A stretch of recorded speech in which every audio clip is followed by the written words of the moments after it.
আসসালামু আলাইকুম এভরিওয়ান। আমি আজকে আপনাদেরকে ইলিশ মাছের মাথা দিয়ে করলা রান্না করে দেখাবো। এর জন্য আমি এখানে ইলিশ মাছের মাথাটা পরিষ্কার করে আ লবণ এবং মরিচের গুঁড়া, লবণ, মরিচের গুঁড়া, হলুদের গুঁড়া মেখে নিয়েছি। এখানে করলাটা এরকম পাতলা সাইজ করে কেটে নিয়েছি। এখন এখানে দিয়ে দিব লবণ। লবণ দিয়ে করলাটা আমি একটু মেখে নিব। মেখে নিয়ে ৫ মিনিট রেখে ধুয়ে পরিষ্কার করে নিব। এখানে নিয়েছি রসুন কুচি, পেঁয়াজ কুচি এবং একটা আলু কেটে নিয়েছি। এখানে বড় সাইজের ২টা আলু কেটে নিয়ে ২টা পেঁয়াজ কেটে নিয়েছি। ৭-৮টা রসুন কুচি করে নিয়েছি কাঁচামরিচ, লবণ এবং আজকে আমি সরিষা তেলে রান্না করব।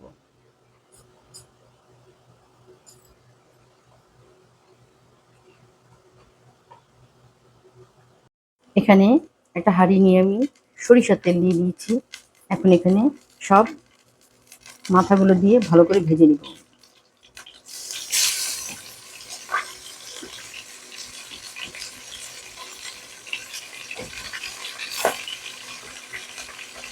মাথাগুলো ২ পাশ বাদামি করে ভেজে প্লেটে উঠিয়ে নিব।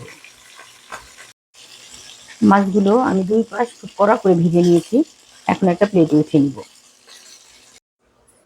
এখন এখানে দিয়ে দিব পেঁয়াজ কুচি। মাছটা আমি ভেজে প্লেটে উঠিয়ে নিয়েছি।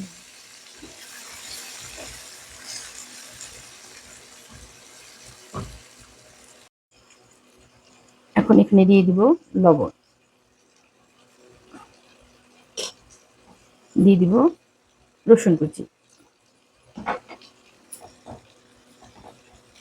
এখন হালকা একটু বাদামি করে ভেজে নিব।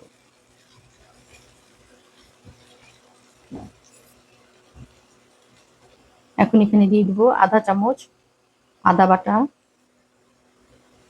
আধা চামচ হলুদ গুঁড়া, ১ চামচ কাশ্মীরি লাল মরিচের গুঁড়া, ১ চামচ ধনিয়ার গুঁড়া, ১ চামচ ভাজা জিরার গুঁড়া।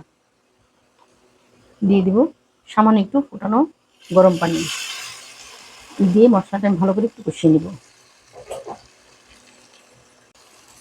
এখন এখানে দিয়ে দিব আলু।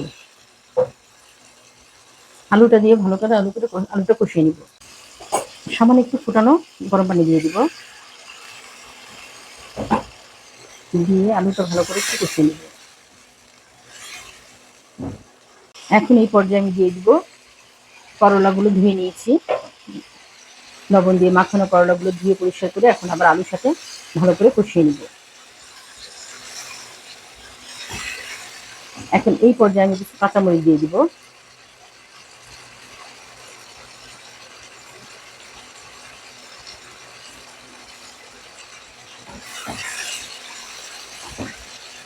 মশলার সাথে আলুটা ভালো করে কষিয়ে নিব। করলা আমি ভালো করে কষিয়ে নিয়েছি। এখন এই পর্যায়ে ভাজা মাথাগুলো দিয়ে দিব। এখন ভালো করে মাথাগুলোর সাথে ভালো করে একটু কষিয়ে নিব।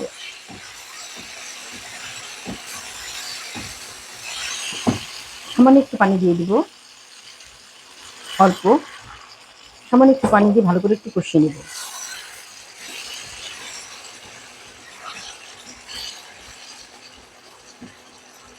যে অল্প পানিটুকু দিয়েছিলাম সে পানি দিয়ে আমি ভালো করে কষিয়ে নিয়েছি করলা, আলু এবং মাছের মাথাটা। এখন এখানে ফুটানো গরম পানি দিয়ে দিব। মাছটা যেন একটু মাছ করলা সবকিছু যেন সিদ্ধ হয়ে যায় এবং এটা মাখা মাখা হবে।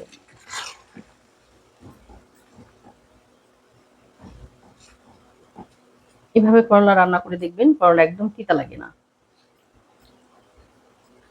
এখন আমি এটা একদম মাখা মাখা হওয়া পর্যন্ত রান্না করে নিব, যেন আলু করলাটা সব সিদ্ধ হয়ে যায় ভিতর থেকে। হয়ে গেছে আমার ইলিশ মাছ দিয়ে করলা আলু দিয়ে রেসিপি। এখন আমি এখানে কিছু ধনিয়া পাতা কুচি দিয়ে দিব।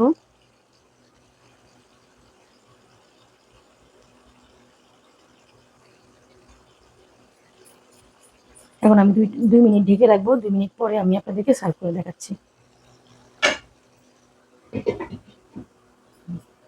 হয়ে গেছে আমার করলা আলু দিয়ে ইলিশ মাছের মাথা রেসিপি। আপনারাও আমার রেসিপি ফলো করে বানাতে পারেন। যদি আমার রেসিপিগুলো আপনাদের ভালো লাগে তাহলে আমাকে সাপোর্ট করবেন এবং আমার নিত্য নতুন রেসিপি দেখার জন্য আমার পাশে থাকবেন। যারা আমাকে সাবস্ক্রাইব করেছেন তাদেরকে অসংখ্য অসংখ্য ধন্যবাদ। আর যারা এখনো আমাকে সাবস্ক্রাইব করেনি, যদি আমার রেসিপিগুলো আপনাদের ভালো লাগে তাহলে আমাকে সাপোর্ট করবেন এবং আমার নিত্য নতুন রেসিপি দেখার জন্য আমার পাশে থাকবেন। এই রেসিপিটা গরম ভাতের সাথে খুবই টেস্টি। যারা তিতা খান না তারা এই রেসিপিটা একবার বাসায় ট্রাই করে দেখবেন, আপনাদের খুবই ভালো লাগবে। এই রেসিপিটা খুবই টেস্টি, মজাদার একটা রেসিপি। ভালো লাগলে আমার পাশে থাকবেন এবং আমার রেসিপিগুলো ফলো করবেন, লাইক, কমেন্ট এবং শেয়ার করবেন। আল্লাহ হাফেজ।